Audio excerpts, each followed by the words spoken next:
Hello students, welcome to our channel. आप सभी का हमारे चैनल पे बहुत बहुत स्वागत है। आज से हम एनसीईआरटी पॉलिटी पर एक नई सीरीज शुरू करने जा रहे हैं, जिसमें हम एनसीईआरटी पॉलिटी विषय से संबंधित चैप्टर वाइज चीज़ों का डिस्कशन हम करेंगे। यानी क्लास 6 से लेकर और 12th तक की एनसीईआरटी को आपको अलग से पढ़ने की आवश्यकता नहीं पड़ेगी। आप अगर हमारे वीडियोस पर ही नज़र डालेंगे तो आपका कॉन्सेप्ट भी क्लियर होगा और आप किसी भी एग्जाम की अगर आप तैयारी कर रहे हैं तो ये वीडियो आपके उस एग्जाम की तैयारी में काफ़ी सहायक होगा।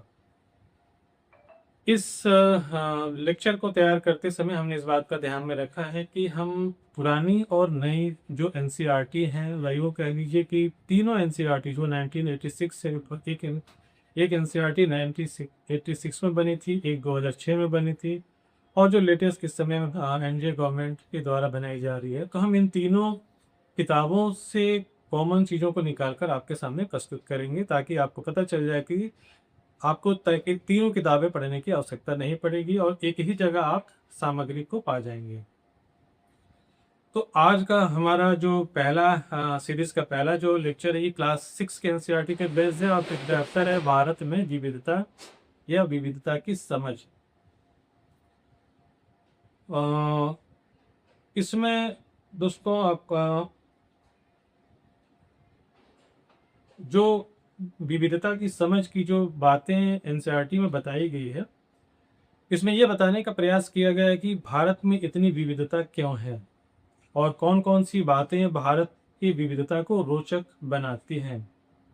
इसमें यह भी समझाने का प्रयास किया गया है कि कैसे भारत का जो इतिहास है, भारत का जो भूगोल है, भौगोलिक जो आयाम है, कैसे ये भारत की वेशभूषा, खान पान, रहन सहन, कारोबार इत्यादि चीज़ों को प्रभावित करती हैं।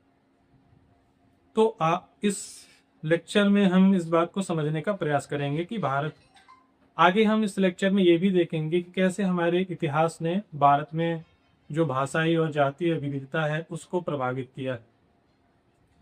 अंत में हम रविन्द्रनाथ टैगोर और जवाहरलाल नेहरू के बताए गए दृष्टिकोण को भी समझने का प्रयास करेंगे और राष्ट्रीय आंदोलन से जुड़ी जो घटनाएं हैं, जिसके वजह से भारत में विविधता होने के बावजूद भी जो एकता है, उसके पीछे की फिलॉसफी को समझने का प्रयास करेंगे।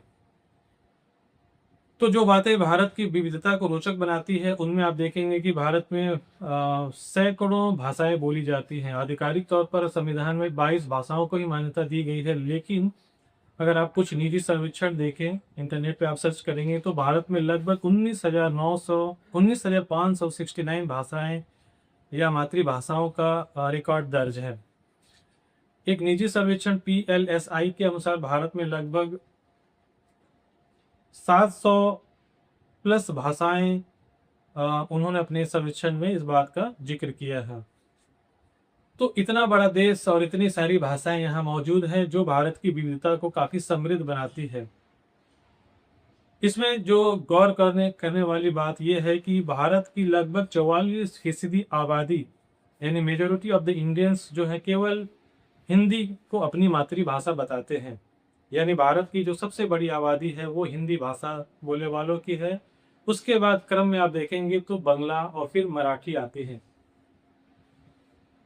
बांग्ला जो है भारत में त्रिपुरा, पश्चिम बंगाल और थोड़े बहुत उड़ीसा के जिलों में भी बोली जाती है। मराठी जो है महाराष्ट्र में बोला जाता है।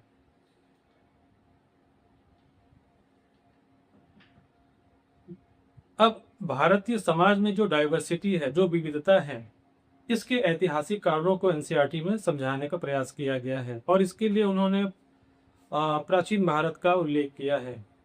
आज जो भारत में हम जो भी जातिवादी विविधता देखते हैं, इसके पीछे के कारणों को विद्वानों ने आर्यन सभ्यता और भारत के जो मूल निवासी थे, जो द्रविड़ सभ्यता थे, या जो भारत के मूल निवासी जिन्हें हम आदिवासी भी कहते हैं, जनजाति कहते हैं, उनको बताया गया है।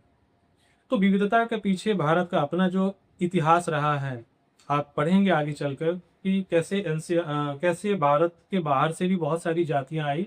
सबसे पहले आर्यों का माइग्रेशन बताया जाता है।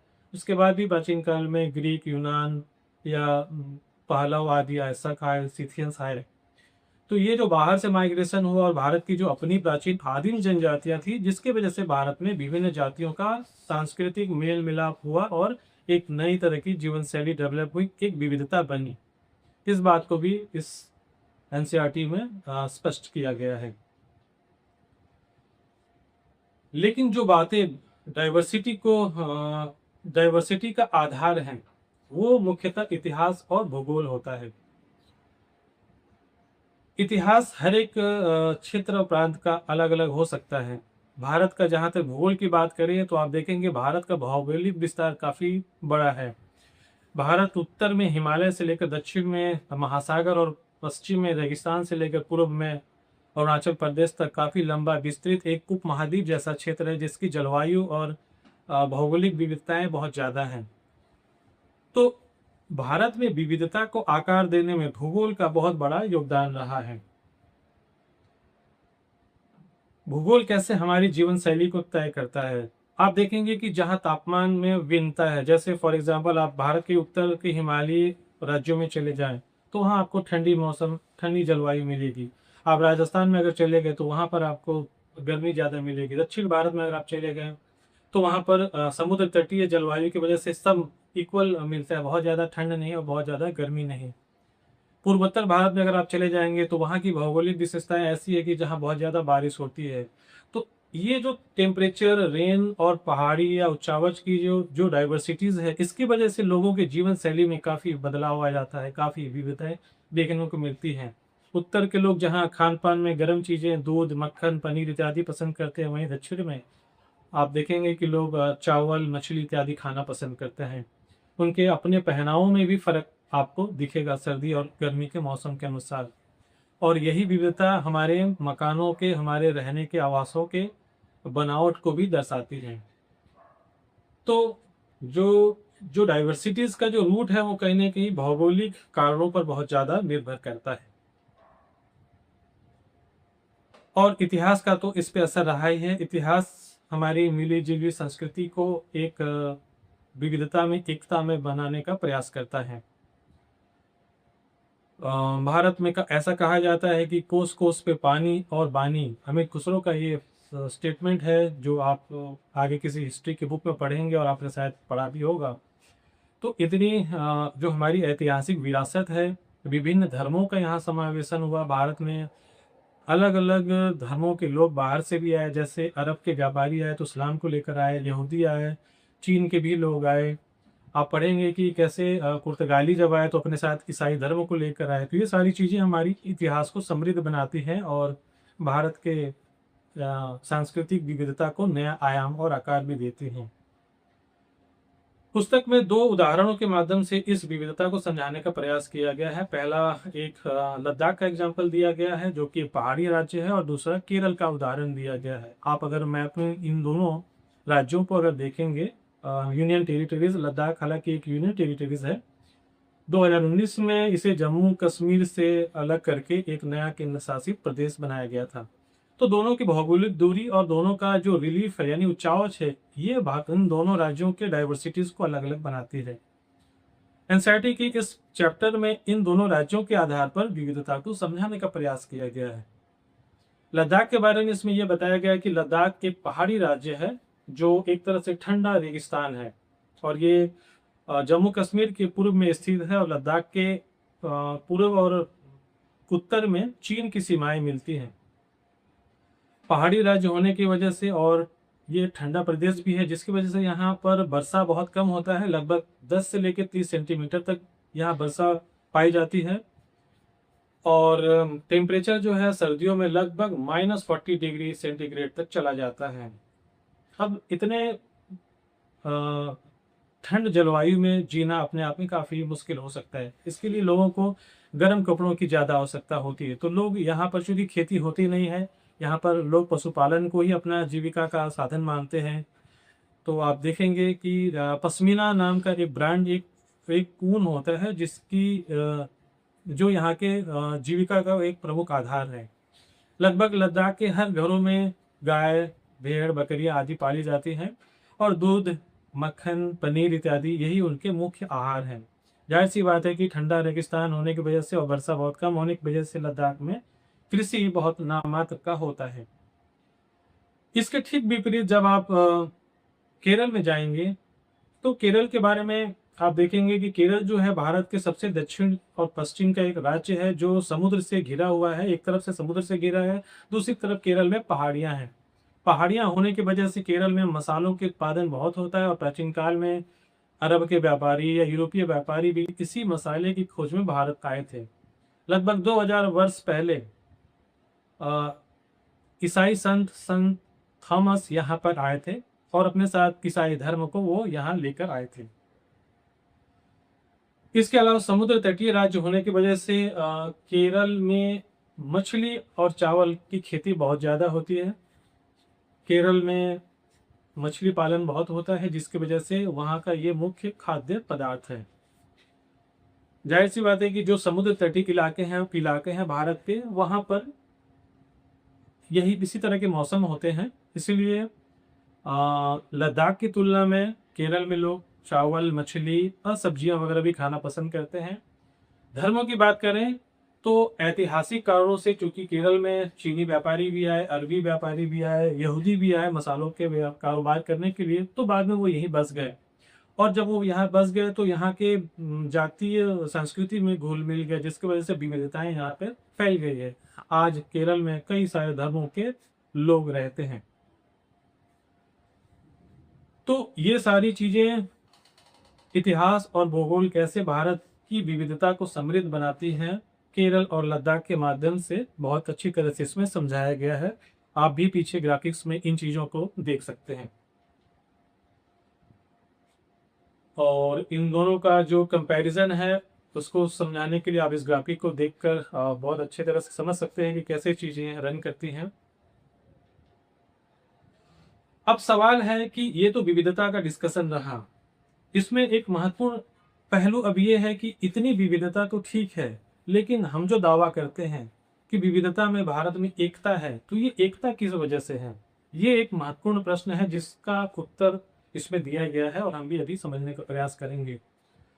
भारत में जो विविधता है उसको एक करने के पीछे राष्ट्रीय आंदोलन का बहुत बड़ा योगदान है। राष्ट्रीय आंदोलन यानी भारत, आपने पढ़ा होगा कि भारत लगभग 200 वर्षों तक ब्रिटिश का गुलाम रहा है और इस गुलामी के दौरान जो भारत में ईस्ट इंडियन कंपनी आए, बाद में ब्रिटिश गवर्नमेंट का शासन हो गया, तो उन्होंने जो शोषणवादी व्यवस्था अपनाई, इसका इसका खामियाजा हर संस्कृति, हर प्रदेश के लोगों को भुगतना पड़ा, चाहे वो लद्दाख के लोग हो या पूर्वोत्तर के हो, कश्मीर दक्षिण भारत के लोग हो या पश्चिम के हो।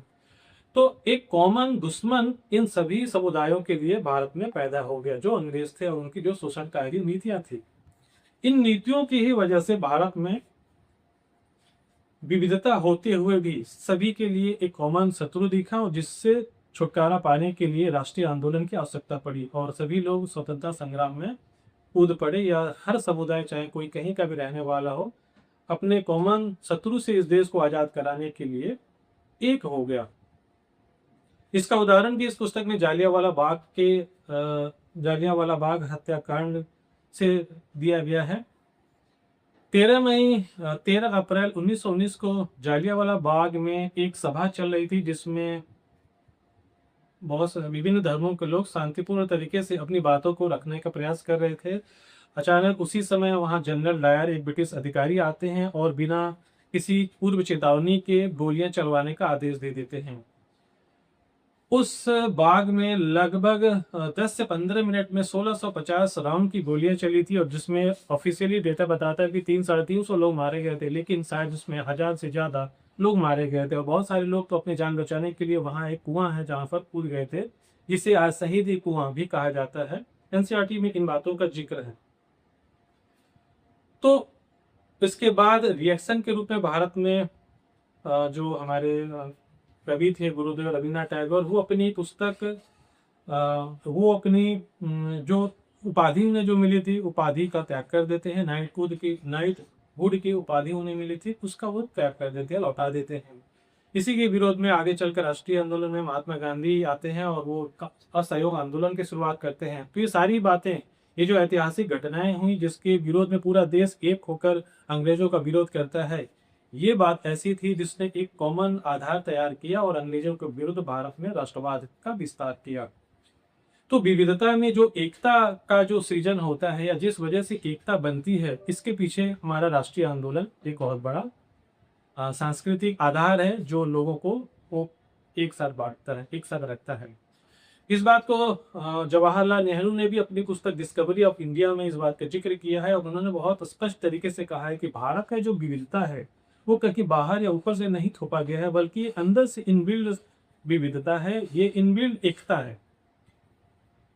इसी बात को टैगोर ने अपने राष्ट्रगान में भी, भारत के राष्ट्रगान में भी उन्होंने जिन शब्दों का यूज किया है, आप उसको पढ़ेंगे तो आप पाएंगे कि जो जनगण मन अधिनायक भारत है, जय है भारत भाग्य विधाता, इसके शब्दों में भारत के विभिन्न प्रांतों का नाम उन्होंने दिया है और जिसका सार ये है, जिसका संदेश ये है कि भारत भले बंगाल, मराठा, पंजाब आदि का बना हुआ है, लेकिन मूल रूप से भारत एक एकीकृत राज्य ही है।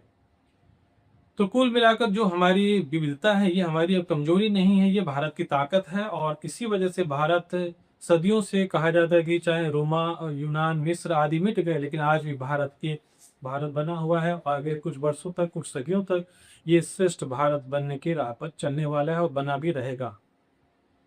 तो कुल मिलाकर हमारा लेक्चर दोस्तों आज यहीं तक है और हमें उम्मीद है कि एनसीईआरटी क्लास 6 में जो बातें बताई गई है, हमने उन सभी चीज़ों को एक साथ समेटने का प्रयास किया है ताकि आपको अलग अलग किताबें पढ़ना ना पड़े। आप एक 10 या 15 मिनट की इस वीडियो के माध्यम से पूरी बात को आसानी से समझ सकते हैं। आपको ये वीडियो कैसा लगा इसका जरूर आप हमें कमेंट पे लिख के बताइए। हमारे चैनल के इनबॉक्स में जाकर आप इसे कमेंट करिए और जरूरत पड़े तो आप हमें व्हाट्सएप या अन्य साधनों से भी जुड़ सकते हैं। Thank you for watching, all the best.